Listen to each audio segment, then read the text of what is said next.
Hello, everyone. If you like what I'm doing here, please consider subscribing, liking, and commenting. It would really help the channel out quite a bit. Thank you very much.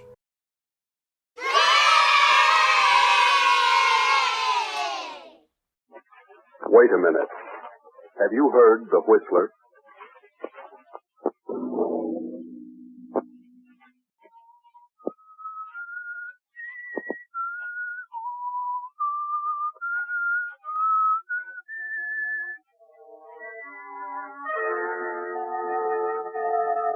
I'm the Whistler. No. Don't come near me. I didn't plan to kill you. No. That was John Hendrick. He waited for a chance to sell his soul to the devil. Money is not enough, John. Money is not enough. We want you, John. We want you. That was his wife, Martha, the former widow Marsden. Yes, Mother. Yes. And her simple-minded son, Henry. Go ahead, son. Go ahead. We must have John Hendrick, Miss Mother. Yes, Mother. Yes, Mother.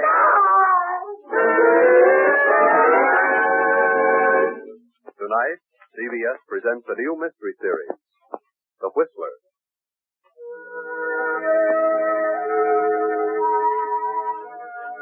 And I, the Whistler, know many things, for I walk by night. I know many strange tales, many secrets hidden in the hearts of men and women who have stepped into the shadows. I know the nameless terrors of which they dare not speak. And so I tell you tonight the strange story of retribution. Gaze up this muddy, rain-splattered road. Small, lonely stone building appears against the lightning streaked sky. The dismal courthouse of a southern village. The village of Marsdenburg.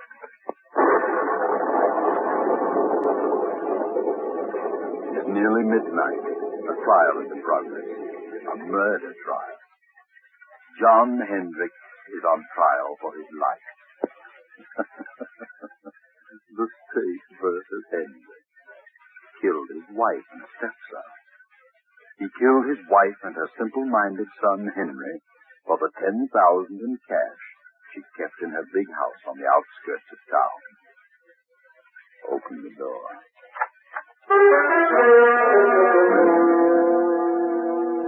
There he stands, John Hendrick, a huge, silent man of 50, large, bony hands. Close the door. Well, what do you think? Does he look like a murderer? The prosecutor is closing his argument. Ladies and gentlemen of the jury, it has been proven that Mrs. Hendricks had no current bank account. It has been proven that she did have a large sum of money which she kept on her estate. John Hendricks knew of this money and attempted to steal it, was caught in the act, and killed them both in order to cover up the theft. It was not a tramp who killed that old gray-haired lady and her simple son. There was only one intruder, one thief, one murderer. And there he sits, ladies and gentlemen. There he sits in all his guilt, a vicious killer, a murderer. There is only one decision for you to make. There is only one penalty that can erase from this countryside the stigma of this fiendish crime. One penalty for this axe-murderer, John Hendricks. And that penalty is death. Street rests. Gentlemen of the jury, have you reached a verdict? Have you reached a verdict? Your Honor, we, the jury, due to lack of more complete evidence, find the defendant guilty of murder in the second degree.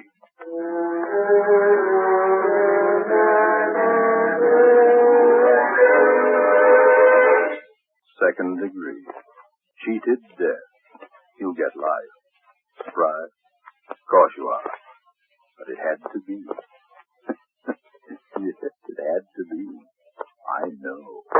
John Hendricks, stand up. Yes, John, stand up. Face the court. Watch him now. He's on his feet. John Hendricks, I wish to state that I am not in accord with the findings of this jury. However, there's nothing for me to do but sentence you to the state penitentiary for the remainder of your natural life.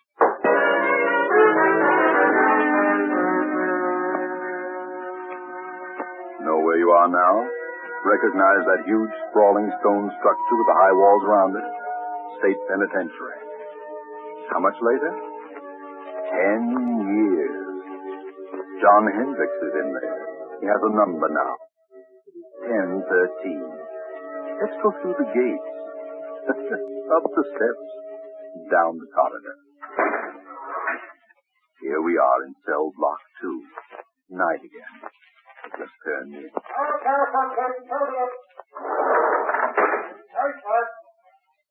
This has been going on for 10 years for John Hendricks, 1013, and his cellmate Bill, 1014.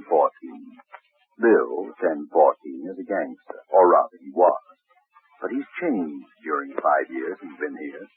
Bill has decided to go straight if he ever gets out, which is very doubtful. But he holds no resentment, has become more or less happy. Bill started reading here, philosophy and so forth. He's changed. But what about John Hendricks? Oh, no. Not Hendricks. Because he has a plan. He has a purpose. Move closer to the cell door and listen. All I got to say, Billy, is I think you're crazy enough to make the try with me. That's a matter of opinion, John. But it'll be simple. I got everything all set. It's all fixed. Not a chance of a slip-up. All fixed? Who with? Well, a friend of mine. Oh, I see. Crooked guard. No, he ain't a guard. Don't tell me you got it fixed with a warden. What difference does it make who it is so long as the whole thing is set and fixed? Well, you've got to have some help, inside or out. Oh, Hendricks, I think you're nuts. Stir crazy. I'm getting out of this place. I got a reason, a good reason. I got something waiting for me outside, something I can enjoy, something that belongs to me. I'm the only one that knows where it is, and I'm going out. You're in here for a good long time, brother, and if you don't want to go with me, you can stay and rot. Look, Hendricks, I still think you're nuts. All right, what of it? I got the right dope, ain't I? And it'll work. Suppose it does. Suppose you find this money hidden away on the old lady's estate. What good would it do you? You killed her and her son to get it, didn't you? That's a lie. I didn't. I didn't kill anybody. I say you did. It ain't true, not a word of it. But I know where the money is. Okay, you can break out. You can have the money, but... Well, I've done a lot of reading and thinking since I've been here. You're gone soft. Maybe so. But I know this much now. If I ever do get out, I'll do things a lot different. But believe me, Hendricks, I'll tread the straight and narrow. I've done a lot of things that I'm sure sorry for now. I can't undo them. But I won't do them again. No, sir, I'll do things different. Not the way I did it before. You just got religion, but it won't get you out. Maybe not, but I'm resigned. I got exactly what's coming to me. And believe me, Hendricks, so will you. So will you. If you break out, he'll have you back one way or another. You watch and see. Well, I'm going, so you watch and see. Watch and see.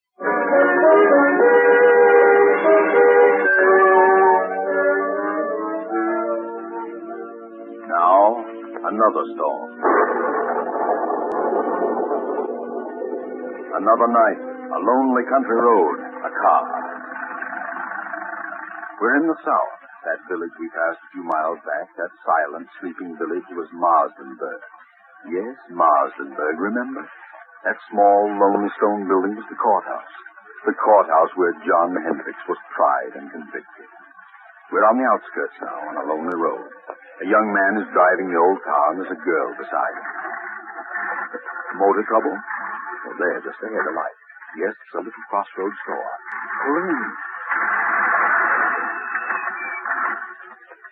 There's a light, but I don't see anybody. Oh, it's closed. We better drive on. I guess you're right. Good evening, folks. What's your trouble? We're having motor trouble. Is that so? How you doing driving around on a night like this? On our way west. Mister, is there an inn or something around here where we can stay for the night? An inn?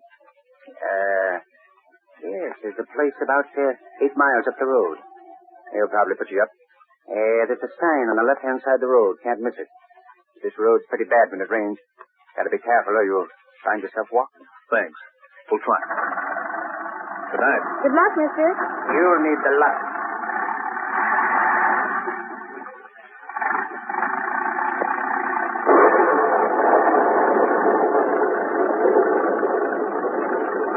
The storm is increasing now. The muddy road sparkles in the flashes of lightning. The tall, dark trees sway back and forth in the fury of the storm like moaning lost souls. The little car lurches and bounces in its white heat center of the highway.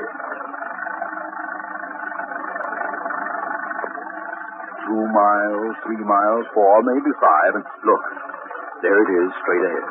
On the right side of the road, a blue light. Ah, yes, that's it.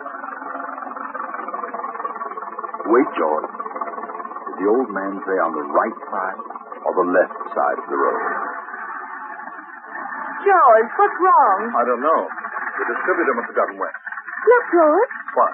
That blue light we saw, it's gone. Where is it? We must have passed it. Well, we couldn't have. I was looking right at it. It seemed as though it just disappeared in the thin air. I'd better turn in here. This motor won't last much longer. Just so.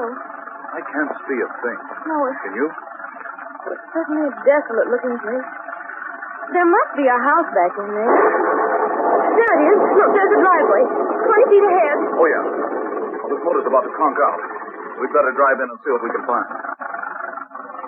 Yes. Drive in, George. You'll find something. That's right. Through the gate. Make the curve. Hurry. There goes your motor. A little more. Now.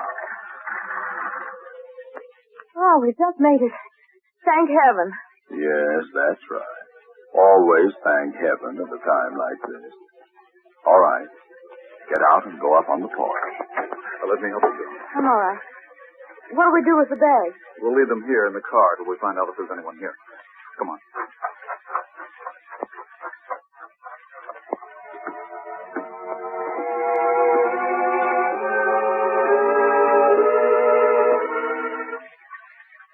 Do you see a bell? No. Can't see a thing. Gee, this place looks completely deserted. I don't think anyone lives here. I don't either. Let's go.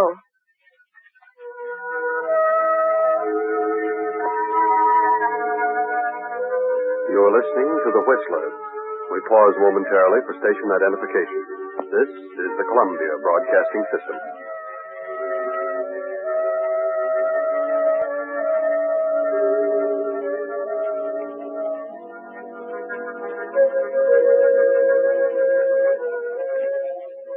George, let's don't knock. I don't like this place. Let's go on. How with a dead motor?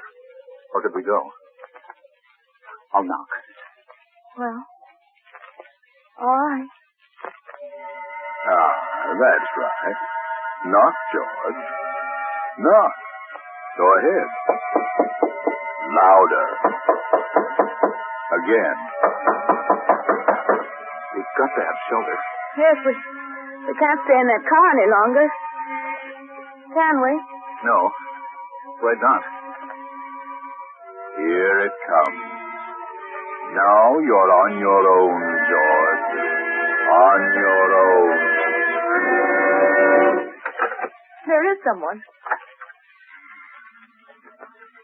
Yes? Oh! Good evening. What is it? Well, you see, our car, Yes, our car stalled. and we can't go any farther, and it's such a terrible night out that we thought we could stop here for the evening. Stop here. Why, yes, we saw your light and... Light? What light? Why, the little neon out in front. There is no light. Well, have you a room? Yes, there is a room. Well, could we come in? I mean, it's awfully wet out here. You may come in if you wish.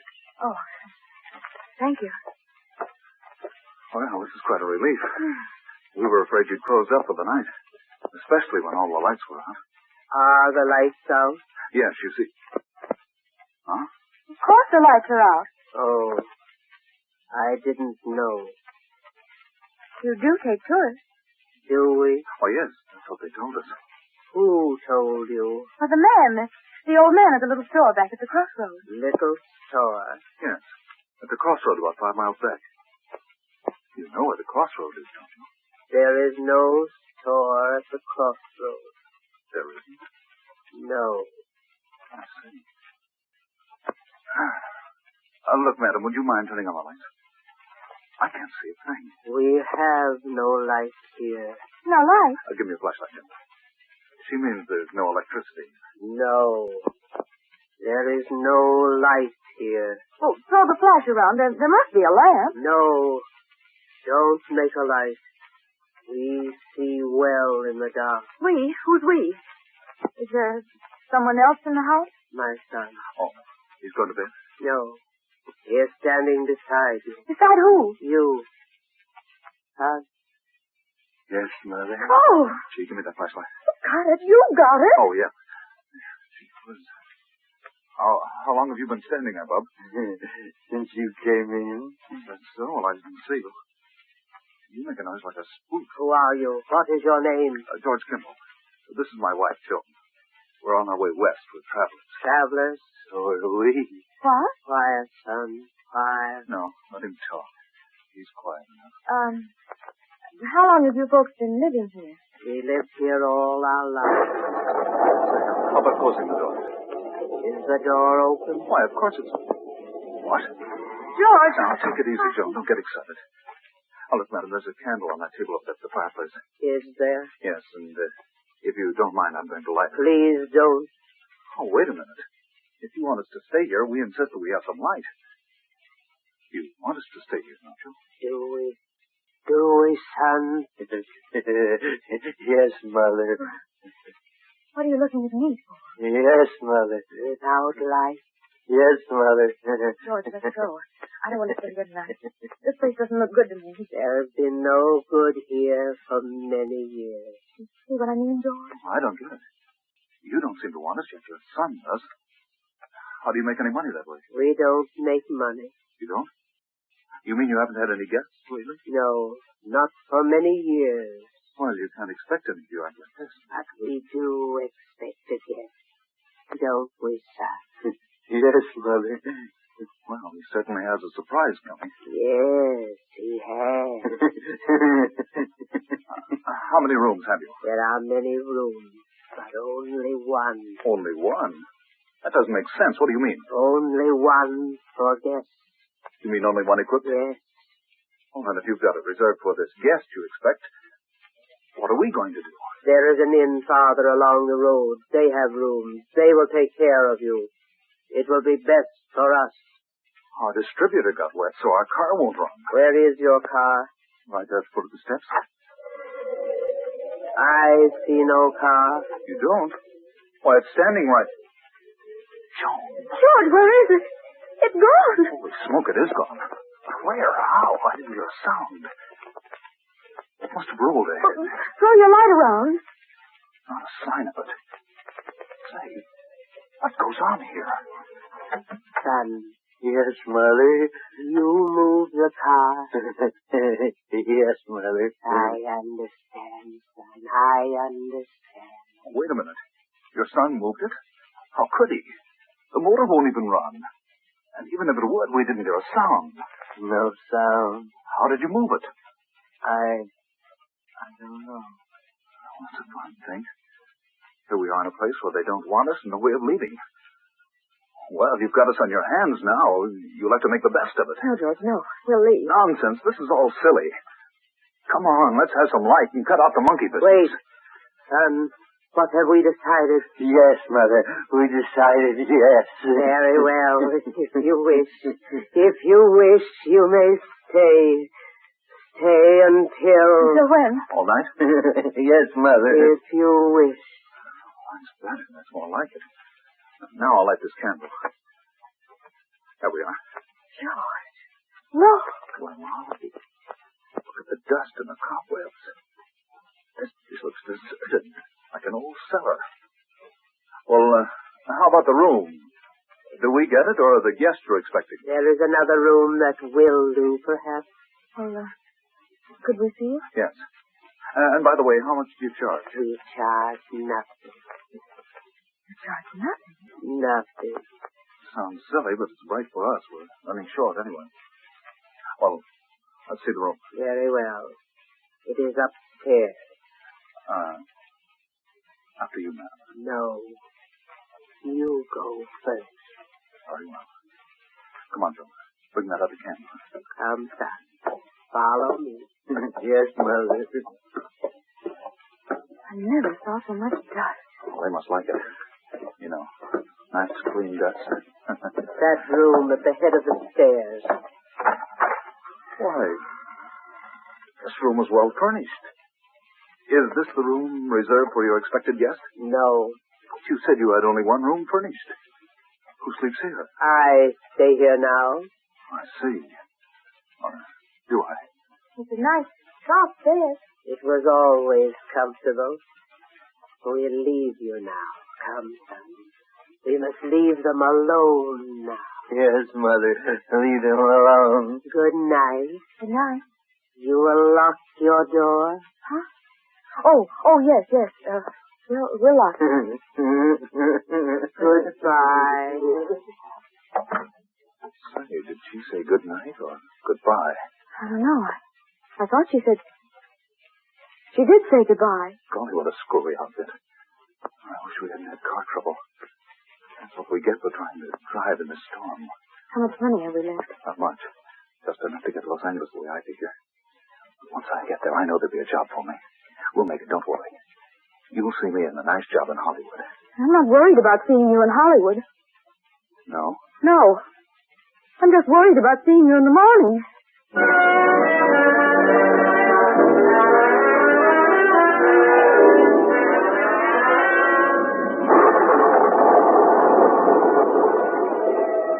The same night, but later. It's midnight. Another car on the same road. You know who it is. It's John Hendricks. You know where he's going. He turns in at our deserted mansion, up the driveway, and stops. He steps out. Slips up the steps, opens the door, and throws his flash about the dusty room. Cobwebs glisten in the beam. A few moments, and the light comes to rest on the fireplace. He steps quickly to the mantel, draws a small hammer and chisel from his pocket, and sets to work removing a brick.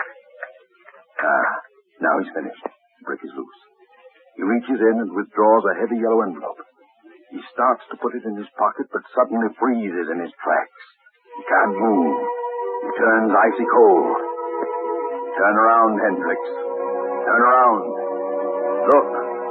At the foot of the stairs across the room stands a woman holding a candle, and beside her a grinning youth holding an axe. Turn around, Hendricks. Look at their heads covered with blood. Turn around. John Hendricks, murderer. John Hendricks, thief. What? Yes, John. Henry? Yes, John. No. We've come for you, John, the same way you came for us. We've been waiting for you, John. We knew you'd come back for the money. We've been waiting. We've come to take you, John. No. Please don't come near me. Please. You must suffer, John, as we have suffered. I've suffered. Not enough, John. Not enough. I didn't mean to do it. I didn't plan to kill you. I went mad, lost my head. No, don't come near me. You can have the money. You can have it. Then give it to us, John. Give us the money. You won't need it now. Come, son. We must have the money, and we must take John. Come, son, come. No. There's the money on the floor. Money is not enough, John. Money is not enough. Go ahead, son. Go ahead. We must have John Hendricks, thief, murderer. Yes, Mother. Yes, Mother. No. I'll shoot. Bullets won't stop us.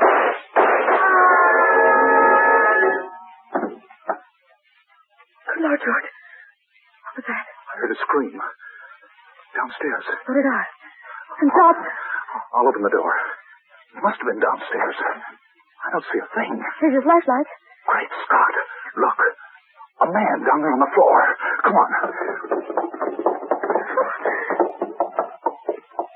He's dead. Look at the gun. It's been fired. But I don't see a mark on him. Let's get out of here. I'll say, come on. No, you don't. Stand where you are. George! Cops. What's going on here? Hand over that gun. Thanks. What are you doing here? Well, we're stopping here. That is, we're just leaving. I can see that. Know this man on the floor? Know him? Yes.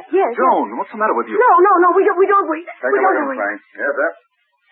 What are you two doing here? Why, we're guests. Yes, we're both guests. Guests? Who's guests? Why, guests, lodgers, tourists, guests of the old lady. What old lady? The old lady that lives here, the old lady and her son.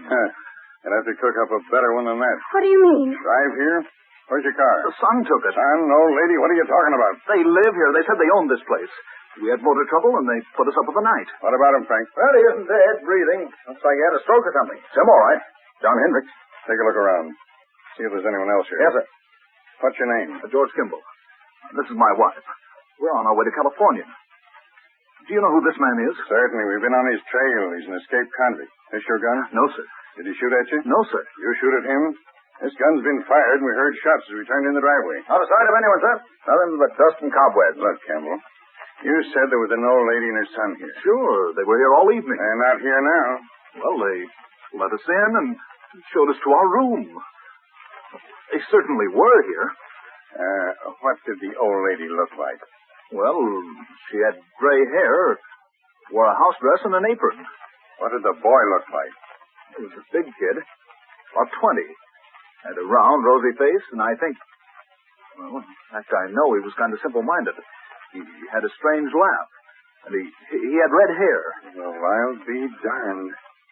What do you think of that, Frank? Golly, isn't it a creep? Why so? You know who you've just described? No. The old lady and her son who used to live here. Used to live here? Yeah. They were murdered here 10 years ago. What? Murder? Sure. This man on the floor was her husband, the boy's stepfather.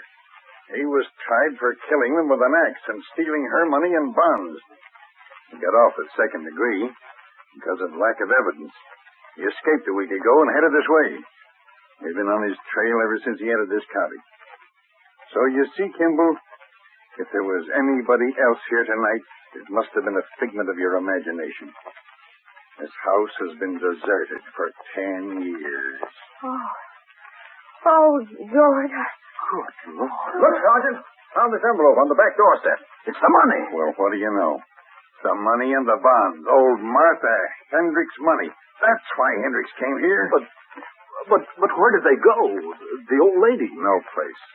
Because they weren't here, Kimball. Well, better get them out of here and back to headquarters. Wait a minute. Don't leave us. We won't. You're coming along, too. Why? We need you for a day or two. All right, let's get going, Frank. Come on. But where did they go? We saw them. I know they were here. Well, you certainly described them to a T, but don't worry too much about it, you know. Things like this can drive you nuts. You know what I mean? Things like this sometimes just happen. You know what I mean? No. Well, come on, let's go before I get the heebie-jeebies. What did he say? Things like this just sometimes happen? Just happen? Well, sometimes they do and can't be explained. But not this time. Oh, no, not this time. This can be explained. Remember John Hendricks' cellmate, Bill? Bill, number 1014? He can explain. He knows all about it, because he planned it. Bill wanted the money. He'd learned all the dope from Hendricks. He sent his pals, the phony spooks, made up like the old lady and her son, to grab the money when Hendricks recovered it. Too bad they dropped it in their hurry to get away. Bill didn't want to hurt John. He wanted to scare him out of it. Remember? Bill, 1014, had changed. He said he'd never do things the way he'd done them before. And he didn't. Bill meant what he said.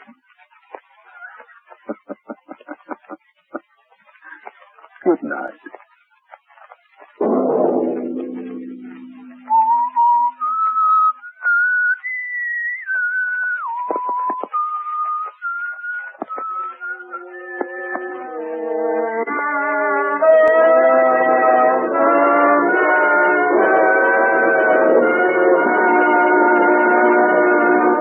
If this came upon you unaware and you listened, we've served our purpose.